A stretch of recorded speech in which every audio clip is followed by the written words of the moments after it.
जम्मू कश्मीर विधानसभा में आज काफी हंगामे के बीच जम्मू कश्मीर को विशेष दर्जा दिए जाने वाला प्रस्ताव जो सत्ता पक्ष की तरफ से विधानसभा के सामने रखा गया वो पारित किया गया। हालांकि इसको लेकर बीजेपी ने काफी ज्यादा हंगामा भी विधानसभा के अंदर किया, लेकिन इसकी जो शुरुआत है वो आज जम्मू कश्मीर में विधानसभा सत्र के तीसरे दिन की शुरुआत के साथ ही तब हुई जब नेशनल कॉन्फ्रेंस के विधायक और जम्मू कश्मीर के deputy chief minister Surendra Choudhary ने हाउस के सामने ये प्रस्ताव रखा कि जम्मू कश्मीर से जो विशेष दर्जा केंद्र सरकार द्वारा यूनिलैटरली छीना गया है उसको लेकर जम्मू कश्मीर खुश नहीं है और आहत है। ऐसे में केंद्र सरकार को चाहिए कि वो जम्मू कश्मीर की चुनी हुई सरकार लोगों के साथ बातचीत शुरू करने के बाद जम्मू कश्मीर से जो छीना गया है वो जो विशेष दर्जा है जम्मू कश्मीर को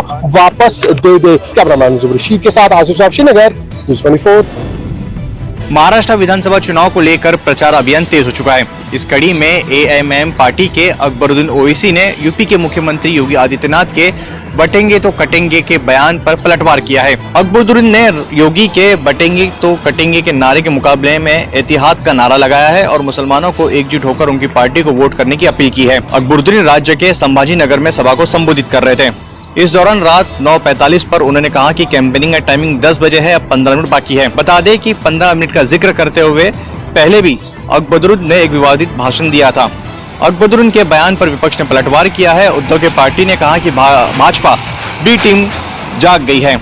राज्य का अल्पसंख्यक महाविकास आघाड़ी के साथ है, ये देखकर बीजेपी विचलित हो गई है और अपनी बी टीम को एक्टिव कर दिया है। 2019 के विधानसभा चुनाव में ओवैसी की पार्टी ने 44 उम्मीदवारों को चुनावी मैदान में उतारा था, जिनमें से 2 ने जीत दर्ज की थी। 2024 के विधानसभा चुनाव में इस पार्टी ने 14 उम्मीदवारों को चुनावी मैदान में उतारा है। कैमरा पर्सन अचल सिंह के साथ अंकुश जायसवाल, न्यूज़ 24 मुंबई। नेता विपक्ष राहुल गांधी ने आज एक बार फिर केंद्र की मोदी सरकार को घेरा। इस बार उन्होंने एक लेख के जरिए जो उन्होंने मीडिया पर डाला और सोशल मीडिया पर भी डाला, एक लेख के जरिए केंद्र की सरकार को घेरा।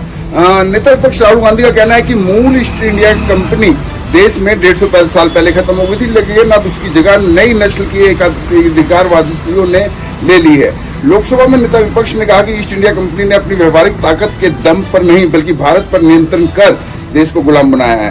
राहुल गांधी ने एक मीडिया संस्थान के लिए लिखे लेख में ये बातें कही। राहुल गांधी ने इस लेख को सोशल मीडिया पर भी साझा किया। राहुल गांधी ने इस लेख के जरिए केंद्र सरकार पर हमला माना जा रहा है। राहुल गांधी अक्सर सरकार पर, केंद्र सरकार पर कुछ पूंजीपतियों के समर्थन का आरोप पहले भी लगाते रहे हैं। विनय सिंह, न्यूज़ 24, दिल्ली। उत्तर प्रदेश सरकार के कैबिनेट मंत्री ओम प्रकाश राजभर के घर चोरी की घटना 2 दिनों से चर्चा का विषय बनी हुई है। चोरी की रकम को लेकर अलग अलग तरह की खबरें सोशल मीडिया पर वायरल हो रही है। अंबेडकर नगर के टांडा से एक चौंकाने वाली घटना सामने आई है। मंत्री ओम प्रकाश राजभर के बेटे और सुभाषपा के महासचिव अरविंद राजभर के ड्राइवर रामजीत राजभर को चोरी की रकम के साथ पकड़ा गया है। रामजीत पर अरविंद राजभर के घर से 2,75,000 रुपए चोरी करने का आरोप है। पुलिस ने रामजीत को टांडा कोतवाली क्षेत्र के पहाड़पुर से गिरफ्तार किया है। चोरी की यह घटना 2 सितंबर को अरविंद राजभर के घर पर हुई थी, लेकिन इस मामले में एफआईआर 2 महीने बाद हुसैनगंज कोतवाली में दर्ज कराई गई। इस देरी ने कई तरीके के सवाल खड़े कर दिए हैं। जानकारी मिली है कि हुसैनगंज पुलिस रामजीत को लेकर लखनऊ आ गई है, जहां मामले की जांच को आगे बढ़ाया जा रहा है। सोशल मीडिया पर खबर चल रही है कि ओम प्रकाश राजभर के घर 3 करोड़ रुपए की चोरी हुई, जिसके बाद अरविंद राजभर ने आकर सफाई दी कि चोरी मात्र 3.25 लाख रुपए की हुई थी। लेकिन इस मामले में एफआईआर देर से क्यों दर्ज की गई, इस पर कई तरीके के सवाल हैं। कैमरा पर्सन अरविंद कुमार साहू के साथ मानस श्रीवास्तव, लखनऊ, न्यूज़ 24। राजस्थान में अशोक गहलोत सरकार के 2 पूर्व मंत्रियों के खिलाफ वर्तमान भजनलाल सरकार की ओर से बड़ा एक्शन नजर आ गया है। सबसे कद्दावर मंत्री गहलोत सरकार में माने जाने वाले शांति धारीवाल के खिलाफ एकल पट्टे मामले की फिर से जांच होगी। राजस्थान सरकार ने सुप्रीम कोर्ट में हाई कोर्ट के फैसले को चुनौती देते हुए इस मामले को फिर से खोलने की दरखास्त की थी। उसके बाद 6 महीने के भीतर इस पूरे की मामले की जांच खत्म करने का सुप्रीम कोर्ट की ओर से निर्देश दिया गया। वहीं एक और अशोक गहलोत सरकार के मंत्री महेश जोशी के खिलाफ भी जल जीवन मिशन घोटाले मामले में एंटी करप्शन ब्यूरो यानी कि एसीबी ने एफआईआर दर्ज कर ली है और अब उस पूरे मामले की तहकीकात को स्पीड अप किया जाएगा। उसके बाद इन दोनों मंत्रियों, जो पूर्व मंत्री थे, उनकी मुश्किलें राजस्थान में बढ़ती हुई नजर आ सकती है। कांग्रेस का यह कहना है कि वर्तमान बीजेपी सरकार पूर्ववर्ती सरकार के कामकाज की समीक्षा के नाम पर बदले की भावना से कार्रवाई को आगे बढ़ा रही है, जबकि बीजेपी का यह कहना है कि यदि कहीं कोई गड़बड़ हुई है तो उसकी जांच होकर रहेगी। कैमरामैन विक्रम सिंह भाटी के साथ श्रीवत्सन, जयपुर न्यूज 24। लोक आस्था का महापर्व छठ की महिमा को अपनी सुरीली आवाज से हर घर में पहुंचाने वाली बिहार स्वर कोकिला शारदा सिन्हा का कल एम्स में निधन हो गया। देश के प्रधानमंत्री के साथ साथ बिहार के मुख्यमंत्री ने भी अपनी विनम्र श्रद्धांजलि देते हुए इसे एक अपूरणीय क्षति बताई है। 72 साल की उम्र में शारदा सिन्हा का निधन हुआ। भोजपुरी के 100 से ज्यादा गानों को शारदा सिन्हा ने अपनी मधुर आवाज दी थी। शारदा सिन्हा को संगीत में उनके योगदान के लिए भारत सरकार द्वारा पद्मश्री से सम्मानित किया गया था। छठ पूजा के दिन शारदा सिन्हा के गीत सभी जगह गूंजा करते थे और आगे भी इन्हें हर साल इस पावन पर्व के अवसर पर सुना जाएगा। शारदा सिन्हा की दुनिया से विदाई ने हर किसी को उदास कर दिया है। छठ पर्व का मतलब ही शारदा सिन्हा बन गई थी। जब तक शारदा सिन्हा की सुरीली आवाज कानों तक नहीं पहुंचता था, तब तक मानो ऐसा लगता था कि छठ पर्व की शुरुआत ही नहीं हुई हो। और ये अजीब संजोग ही है कि जिस दिन इस लोक आस्था का महापर्व छठ की शुरुआत हुई, उसी दिन शारदा सिन्हा ने हम सबको छोड़कर छठ मैया के पास चली गई। कैमरामैन सनी के साथ सौरभ कुमार, पटना, न्यूज 24। छठ पर्व के दूसरे दिन आज खरना का पर्व मनाया जाता है और आज के दिन व्रती तालाब, पोखर या गंगा नदी में स्नान करके शुद्ध जल लाती है और उसके बाद घर में इससे प्रसाद बनता है। और आज का प्रसाद होता है रोटी और गुड़ की खीर। आज के बाद व्रती आज रात खाने के बाद अगले 24 घंटे तक निर्जला उपवास करती हैं और कल शाम में जहाँ उद्याचल जो सूर्य को डूबते हुए सूर्य को अर्घ देंगी, वहीं अगले दिन वो उद्याचल सूर्य को अर्घ देंगे और इसके साथ ही छठ पर्व समाप्त होता है। लेकिन आज की अगर हम बात करें तो आज हर जगह पर बाजार सज चुके हैं। जो घाट है उनका निर्माण कार्य लगभग पूरा हो चुका है, क्योंकि कल यहाँ पर व्रतियों की भीड़ लगेगी। कल यहाँ छठ करने वाले लोग आएंगे और सिर्फ न सिर्फ पटना बल्कि पूरे बिहार में यही तस्वीर आती है। तो आज रात सूर्य की जब समापन होगा, उसके बाद जैसे ही चंद्रमा का उदय होगा, उसके बाद वो व्रत तोड़ेंगे, अपना आज का प्रसाद ग्रहण करेंगे और इसके बाद से उनका निर्जला व्रत शुरू हो जाता है। कैमरामैन समीक्षा अबूजा।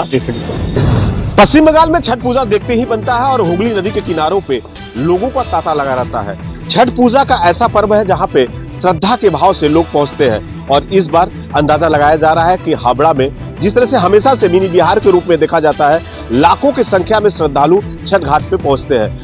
जिस तरह से देखिए कि हावड़ा ब्रिज से सटा हुआ नमक गोला घाट है, यहाँ पे लगातार 29 वर्षों से यहाँ पे जो संस्था के द्वारा काम किया जाता है और नमक गोला घाट पे यहाँ पे जो माताएं बहनें पहुंचती हैं, डूबते हुए सूर्य को अर्घ देती है। सुरक्षा के लिहाज से दिखाना चाहेंगे, जो गंगा घाट है वहाँ बांस से पूरी तरह से बैरिकेड कर दिया गया है। लोगों को यहाँ कोई घटना न घट सके, इसको लेकर गोताखोरों की भी व्यवस्था किया जाता है, गंगा नदी में कोई न जा सके। और यहाँ पे सीसीटीवी कैमरे लगाए जाते हैं। माताओं बहनों को किस तरह से यहाँ पे सुविधा दिया जाए, उसकी पूरी व्यवस्था किया जाता है। खाने पीने का जो सुबह का जो अर्घ दे के जाती है, उनको चाय नाश्ता का भी व्यवस्था किया जाता है। तो कह सकते हैं कि इस बार छठ पूजा कोलकाता और हावड़ा में बड़े धूमधाम से मनाया जा रहा है। कैमरामैन पंकज के साथ मनोज पांडे, न्यूज़ 24, हावड़ा। गुजरात के आणंद में बुलेट ट्रेन के पुल के निर्माण कार्य के दौरान हुआ हादसा, 3 मजदूरों की हुई मौत। घटना की जांच के दिए गए आदेश। घटना मंगलवार देर शाम की है, जब बुलेट ट्रेन के लिए बनाए जा रहे ट्रैक का निर्माणाधीन पुल का हिस्सा गिर गया। इसमें 3 लोगों की मौत हो गई। पुलिस और फायर डिपार्टमेंट के मुताबिक राजपुरा इलाके में चल रहे बुलेट ट्रेन के निर्माण कार्य के दौरान जब कुछ मजदूर गटर बैठाने का काम कर रहे थे, उसमें एक जमीन धंस गई और गटर का काम कर रहे मजदूर पर मलबा गिरा, जिसमें करीबन कई मजदूरों के दबे होने की खबर पहुंची। 4 मजदूरों को मौके पर दमकल विभाग ने मलबे से निकालकर अस्पताल पहुंचाया, जिसमें से 3 लोगों की मौत हो गई। गौरतलब है कि मुंबई अहमदाबाद बुलेट ट्रेन गलियारे के लिए गुजरात में कुल 20 नदी के पुल पर से निर्माण कार्य पूरा किया जा चुका है।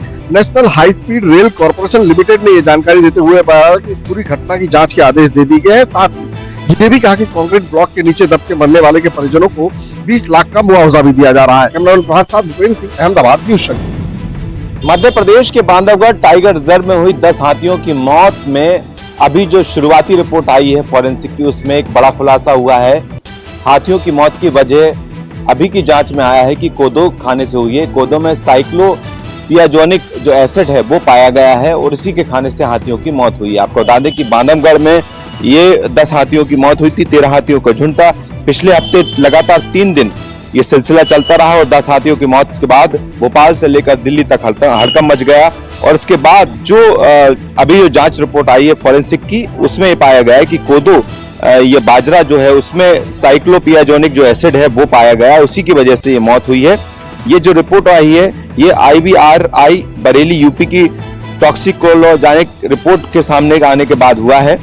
और इसके बाद अब एक एडवाइजरी भी जारी कर दी गई है वन विभाग की तरफ से, और इसमें एडवाइजरी में यह है कि आसपास के इलाकों में जो कोदो की फसल होती है उसका सर्वे कराया जा रहा है और कहां-कहां कोदो में उसके सैंपल लिए गए हैं कि उसमें इस तरह का कोई एसिड तो नहीं है जहां पर हाथी विचरण करते हैं। कैमरा पर्सन कमलेश व्यास के साथ विपिन श्रीवास्तव, न्यूज़ 24 मध्य प्रदेश।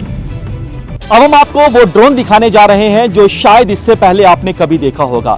भारतीय सेना के बेड़े में शामिल हो चुका है ये लेटेस्ट ड्रोन। ये हाईटेक ड्रोन है। सबसे बड़ी खासियत इसकी ये है कि ये 20 किलोग्राम तक पेलोड को कैरी कर सकता है। सेना का कोई भी साजो सामान, रसद जो है आसानी से किसी भी टेरेन तक पहुंचा सकता है। इसमें लेटेस्ट कैमरे लगाए गए हैं। लेटेस्ट कैमरे हाईटेक कैमरे हैं, दिन रात काम कर सकते हैं। जामर इस ड्रोन को जाम नहीं कर सकता है। और एक बात, हमारा जवान जो इसे ऑपरेट कर रहा होगा GPS से लोकेशन सेट करेगा। ये जहां पर भी रसद पहुंचानी हो, पेलोड पहुंचाना हो, साजो सामान पहुंचाना हो, वहां पर लोकेशन सेट की जाएगी। उसके बाद ये ड्रोन जो है अपना मिशन पूरा करेगा। 10 से 12 किलोमीटर तक का ये सफर तय कर सकता है, यानी उड़ान भर सकता है। कैमरामैन जितेंद्र के साथ Pankaj Sharma, news 24 Udhampur. Make in India से बने आर्म्स अस्मी को भारतीय सेना में शामिल कर लिया गया है। आपको बता दें कि इसका जो निर्माण है वो हैदराबाद की लोकेश नाम की कंपनी कर रही है। सेना में नॉर्दर्न कमांड में तैनात सैनिकों के लिए अभी 550 अस्मी मशीन पिस्टल की खरीद की है और डिलीवरी भी की जा चुकी है। यह मशीन पिस्टल की खास बात यह है कि क्लोज क्वार्टर बैटल यानी कि नजदीक की लड़ाई के लिए एक रोबोट्स कॉम्पैक्ट और भरोसेमंद हथियार है। इससे भारतीय सेना में पैदल सैनिकों की यानी इन्फेंट्री की फायर पावर बढ़ाने को दी गई है। सेना के नॉर्दर्न कमांड ने आर्मी कमांडर की स्पेशल फाइनेंशियल पावर तहत 550 अस्मी पिस्टल खरीदी है। आतंक विरोधी ऑपरेशन के लिए इस तरह के हल्के और छोटे मशीन पिस्टल की बहुत जरूरत होती थी। अगर इसके रेंज की बात करें तो यह 100 मीटर तक सटीक निशाना लगा सकती है और एक मैगजीन 33 गोलियां आती है। इसके ऊपर टेलीस्कोप लेजर बीम लगा हुआ है जो कि आसानी से लक्ष्य को भेज सकता है, जिसमें ऑपरेशन की बड़ी आसानी होती है। लेकिन 9mm अस्मी पिस्टल के आ जाने से यह लड़ाई और आसान हो गई है, यानी दुश्मन के घर में घुसकर दुश्मन को मारने में भारतीय सेना को और आसान हो गया है। कैमरा पर्सन संजय राहुल के साथ पवन मिश्रा, न्यूज़ 24 दिल्ली।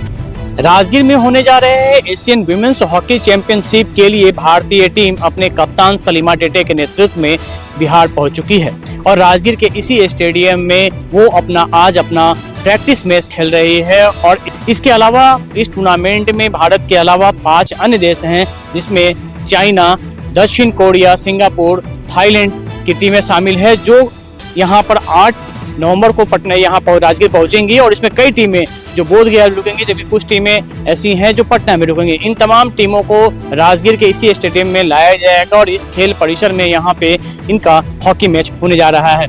आपको बता दें कि ये बिहार का पहला एस्ट्रोटर्फ मैदान है जहाँ पर कोई इंटरनेशनल लेवल का कोई क्रिकेट कोई स्पोर्ट्स टूर्नामेंट का यहाँ आयोजन किया जा रहा है। कि प्राकृतिक सौंदर्य से परिपूर्ण इस राजगीर की वादियों में बना यह एस्ट्रोटर्फ मैदान काफी खूबसूरत है और साथ ही इसमें पहली बार कोई इस तरह का आयोजन होने जा रहा है।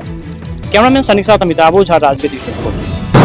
मध्य प्रदेश के सभी थानों में मंदिर के निर्माण पर मध्य प्रदेश हाईकोर्ट ने रोक लगा दी है। इसके साथ ही सरकार से पूछा है कि आखिरकार किसके आदेश पर सरकारी जमीन जो कि थानों में होती है उन पर मंदिर का निर्माण किया जा रहा है। दरअसल ओपी यादव की एक याचिका जनित याचिका है जिस पर सुनवाई की है मध्य प्रदेश हाईकोर्ट ने और इसके बाद ये फैसला लिया है कि मध्य प्रदेश के जितने भी थाने हैं उनमें मंदिर का निर्माण जो है वो नहीं किया जाएगा, उस पर फिलहाल रोक लगा दी है। साथ ही जो मंदिर निर्माणाधीन है उन पर भी रोक लगा दी है। इसके साथ ही मुख्य सचिव अनुराग जैन, डीजीपी सुधीर सक्सेना और जबलपुर कलेक्टर और जबलपुर के 4 थाने जहां पर जिनकी तस्वीर याचिकाकर्ता ने अपनी याचिका में लगाई थी उन सभी के थाना प्रभारी, चारों थाना प्रभारियों को भी नोटिस जारी किए गए हैं और इसकी अगली सुनवाई 19 नवंबर को होगी। लेकिन आपको बता दें कि मध्य प्रदेश के ज्यादातर थाने ऐसे हैं जहां पर उनके परिसर में मंदिर का निर्माण हुआ है या फिर कुछ थानों में मंदिर का निर्माण चल रहा है और इसी को लेकर एक याचिका लगाई गई थी। कैमरा पर्सन कमलेश व्यास के साथ श्रीवास्तव, न्यूज़ 24 मध्य प्रदेश।